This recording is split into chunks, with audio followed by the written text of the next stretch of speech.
بتانا چاہتا ہوں کہ انٹرنیٹ پر، یوٹیوب پر، سوشل میڈیا پر دین کا نام لے کر، حق کا نام لے کر، قرآن و حدیث کا نام لے کر بھی آپ کو قرآن و حدیث سے دور کیا جائے گا۔ یہ پیارے نبی کی پیشن گوئی ہے۔ آپ کو پہچاننا ہوگا کہ کون قرآن و حدیث کی بات کر رہا ہے اور کون قرآن و حدیث کے نام پر ہمیں گمراہ کر رہا ہے۔ اس لیے کہ پیارے نبی نے فرمایا تھا، بخاری کی روایت ہے، یاتی فی آخر الزمان قوم خدساء الاسنان صفحاء الاحلام یقولون من خیر قول البریہ یمرقون من الاسلام کما یمرق السہم من الرمیہ۔ اللہ کے پیارے نبی فرماتے ہیں کہ آخری زمانے میں، قیامت کے پہلے ایسے لوگ ہوں گے جو نوجوان ہوں گے اور بے وقوف ہوں گے، کم عقل ہوں گے، بڑی اچھی باتیں کریں گے لیکن اسلام سے نکل جائیں گے۔ جیسے تیر شکار کو آر پار کر کے نکل جاتا ہے، ویسے وہ اسلام سے نکل جائیں گے۔ قرآن و حدیث کا نام لینے والا ہر آدمی صحیح نہیں ہے۔ آج انٹرنیٹ پر آپ دیکھیں، شکیل بن حنیف کا فتنہ موجود ہے، انجینئر علی مرزا کا فتنہ موجود ہے، اور ابھی احمد عیسیٰ نام کا یہ آدمی جو اپنے آپ کو نبی کہہ رہا ہے۔ افسوس ہے، دل خون کے آنسو روتا ہے کہ ہمارا مسلمان نوجوان کیسے اس کا ٹارگٹ بن جاتا ہے۔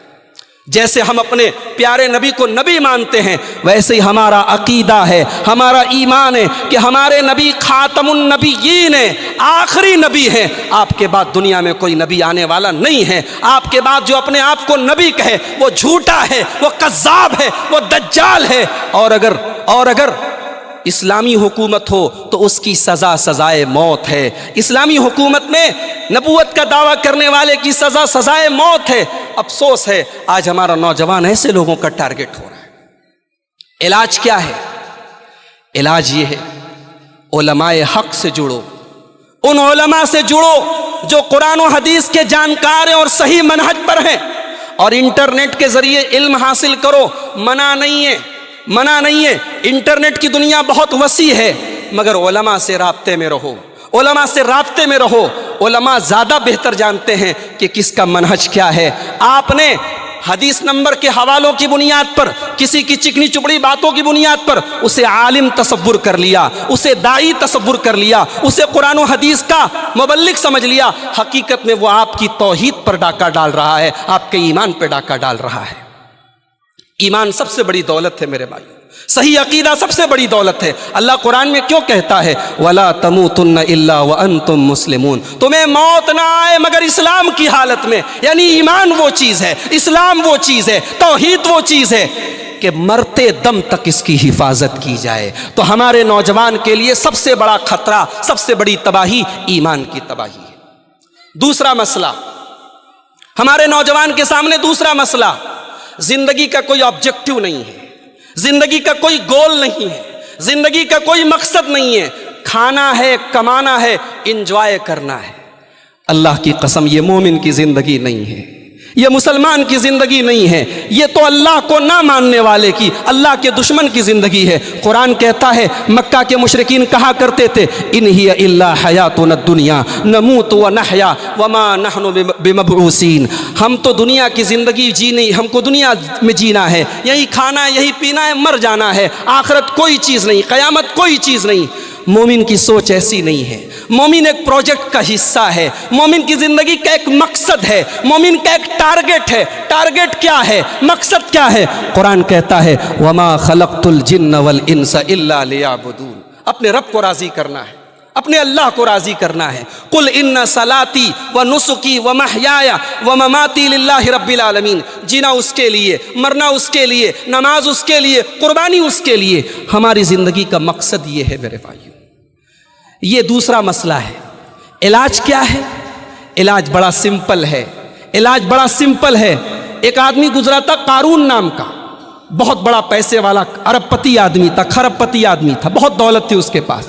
اس کی قوم کے نیک لوگوں نے قارون سے کہا وَابْتَغِ فِي مَا آتَاكَ اللَّهُ الدَّارَ الْآخِرَةَ وَلَا تَنْسَ نَصِيبَكَ مِنَ الدُّنْيَا، اے قارون تو دنیا کی زندگی میں آخرت کی تیاری کر، تو دنیا میں زندگی گزار، نوکری کر، بزنس کر، شادی کر، بیوی بچوں کے ساتھ اچھا سلوک کر۔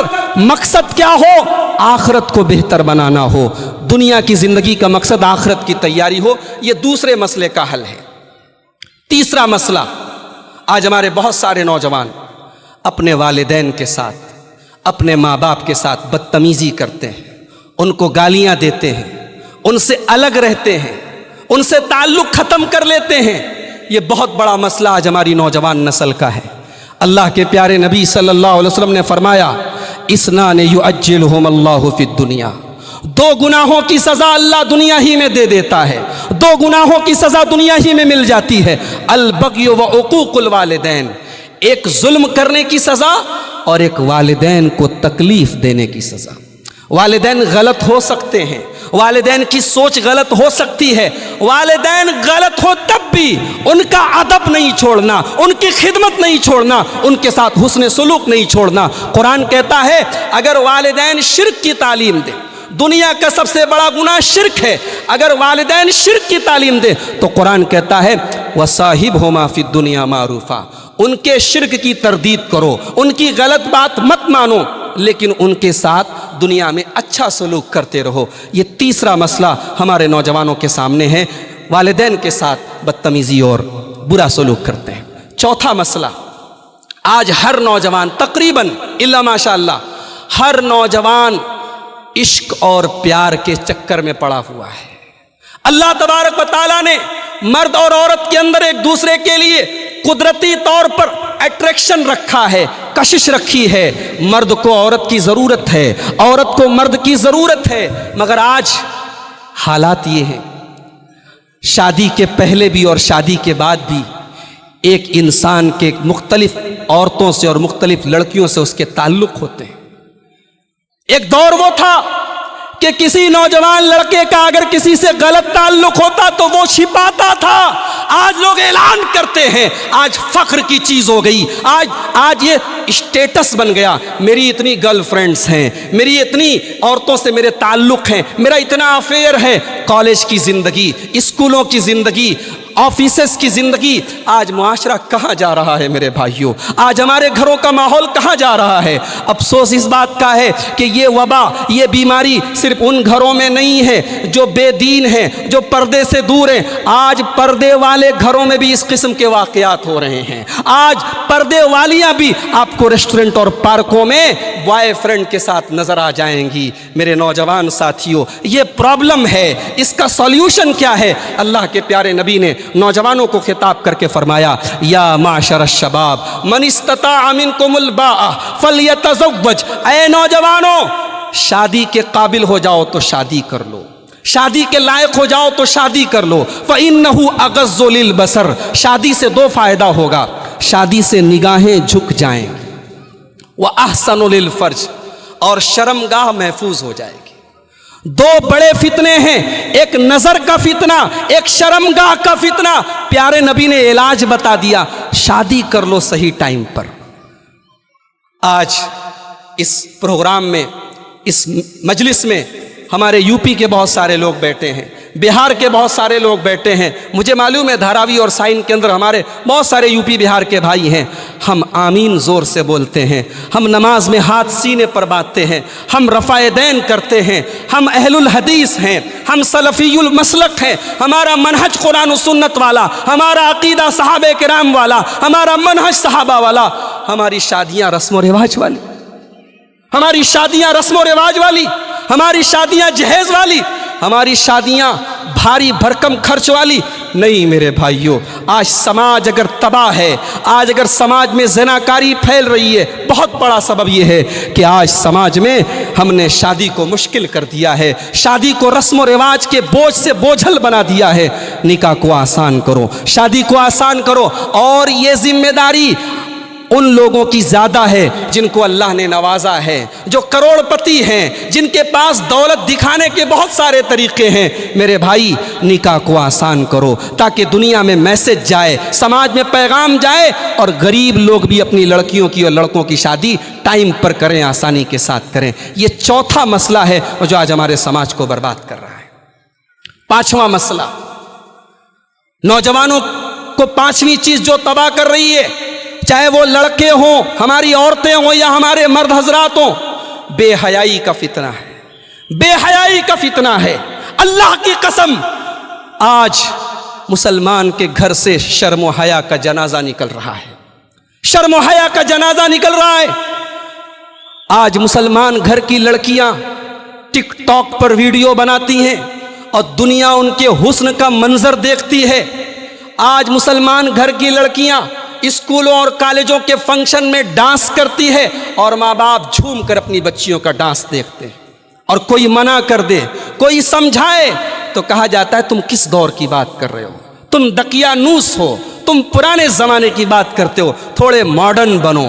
میرے بھائیوں، جس گھر سے حیا چلی جائے، جس خاندان سے حیا چلی جائے، وہاں سے ایمان بھی چلا جاتا ہے۔ اللہ کے پیارے نبی نے فرمایا ان الحیاء والایمان قرنا جمیعا، حیا اور ایمان دونوں ساتھ ساتھ رہتے ہیں۔ فاذا رفع احدهما رفع الاخر، جہاں سے حیا نکلی وہاں سے ایمان بھی نکل گیا۔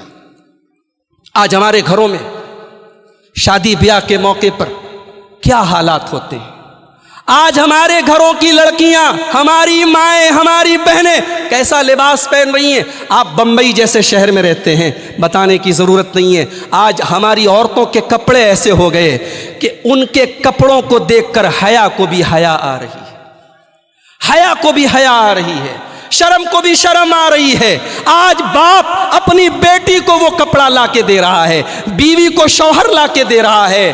اللہ کی قسم یہ بے حیائی، یہ جہنمیوں کا لباس ہے۔ اللہ کے نبی نے فرمایا میری امت کے اندر کچھ ایسی عورتیں بھی ہوں گی جو جہنم میں جائیں گی۔ فرمایا وَنِسَاءٌ کاسیاتٌ عاریاتٌ مائلاتٌ ممیلاتٌ، وہ کپڑا پہننے کے باوجود ننگی ہوں گی۔ آج بالی ووڈ کی فلموں کے ذریعے، ٹی وی سیریل کے ذریعے، ویب سیریز کے ذریعے آج ہماری عورتوں کے دماغ